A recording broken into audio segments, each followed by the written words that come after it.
കമൽഹാസൻ ചിത്രം തഗ് ലൈഫിന്റെ റിലീസ് വിലക്കിയ കർണാടക സർക്കാരിനെ വിമർശിച്ച് സുപ്രീം കോടതി. വാക്കിനെ വാക്കുകൊണ്ടും വരികളെ വരികൾ കൊണ്ടും നേരിടണമെന്ന് കോടതി. സിനിമയ്ക്ക് നിരോധനം ഏർപ്പെടുത്തുന്നത് ശരിയല്ലെന്നും സുപ്രീം കോടതി. സർക്കാർ നാളെ വിശദീകരണം നൽകണമെന്നും കോടതിയുടെ നിർദ്ദേശം. മുഹമ്മദ് റഹീസ് വിശദാംശങ്ങളുമായി.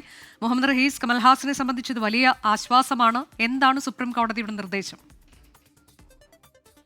അനുജ, കമൽഹാസനെ സംബന്ധിച്ചിടത്തോളം വലിയ ആശ്വാസം തന്നെ നൽകുന്ന ഒരു നീക്കമാണ് ഇന്ന് സുപ്രീം കോടതിയുടെ ഭാഗത്തുനിന്നുണ്ടായത്. കോടതിയുടെ പല പരാമർശങ്ങളും കർണാടക സർക്കാരിനെ അതിരൂക്ഷമായി വിമർശിക്കുന്നതായിരുന്നു. ഈ തഗ് ലൈഫിന്റെ വിലക്കുമായി ബന്ധപ്പെട്ട് അതൊരു അപ്രഖ്യാപിത വിലക്കാണ്. കാരണം സർക്കാർ വിലക്കിയതല്ല, മറിച്ച് ചില സംഘടനകളുടെ ഒരു നിർദ്ദേശപ്രകാരം അല്ലെങ്കിൽ അവർ ബോധപൂർവം പ്രശ്നമുണ്ടാക്കുമെന്ന് കണ്ടുകൊണ്ട് ഫിലിം ചേംബർ ഏർപ്പെടുത്തിയ ഒരു വിലക്കാണ്. അപ്പോൾ ആ വിലക്കിനെ അതിരൂക്ഷമായിട്ടാണ് കോടതി ഇന്ന് വിമർശിച്ചത്. വാക്കിനെ വാക്കുകൊണ്ട് നേരിടണം. ആരെങ്കിലും എന്തെങ്കിലും പറഞ്ഞാൽ അതിനെ തിരിച്ചു പറഞ്ഞു നേരിടണം. അല്ലെങ്കിൽ ആരെങ്കിലും എന്തെങ്കിലും എഴുതിയാൽ അതിനെ തിരിച്ച് എഴുതിയാണ് നേരിടേണ്ടത്. അല്ലാതെ ഇത്തരത്തിൽ പ്രശ്നങ്ങൾ ഉണ്ടാക്കിയല്ല നേരിടേണ്ടതെന്ന് കോടതി പറഞ്ഞു. ഒപ്പം തന്നെ തെരുവ് കയ്യേറാൻ ഒരു കൂട്ടരെയും അനുവദിക്കരുത്. അത് സർക്കാരിന്റെ നിയന്ത്രണത്തിലുള്ള കാര്യമാണ്. ഏതെങ്കിലും തരത്തിൽ അത്തരത്തിൽ തെരുവിലേക്ക് ആളുകൾ എത്തിയാൽ അതിനെ നിയന്ത്രിക്കാൻ ബാധ്യസ്ഥർ സർക്കാരാണെന്നും കോടതി തുറന്നടിച്ചു.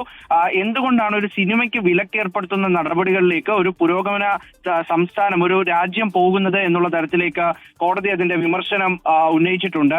കാരണം ഒരു സിനിമയ്ക്ക് സർട്ടിഫിക്കറ്റ് ലഭിച്ചു കഴിഞ്ഞാൽ അത് പ്രദർശനാനുമതിയാണ്. അതിനെ പ്രദർശിപ്പിക്കാനുള്ള എല്ലാ തരത്തിലുള്ള റൈറ്റുമുണ്ട്. അപ്പോൾ പിന്നീട് അതിന് ഏതെങ്കിലും തരത്തിലൊരു വിലക്കുണ്ടായാൽ അതിനെ സംരക്ഷിക്കേണ്ടത് സംസ്ഥാന സർക്കാരുകളുടെ ബാധ്യതയാണെന്ന് കൂടി കോടതി പറഞ്ഞു വെക്കുന്നുണ്ട്. നാളെ ഇക്കാര്യത്തിൽ ഒരു വിശദീകരണം നൽകാൻ സർക്കാരിനോട് കോടതി ആവശ്യപ്പെട്ടിട്ടുണ്ട്. മാത്രമല്ല ഈ കമൽഹാസൻ നേരത്തെ ഹൈക്കോടതി ഈ വിഷയവുമായി ബന്ധപ്പെട്ട് സമീപിച്ചിരുന്നു.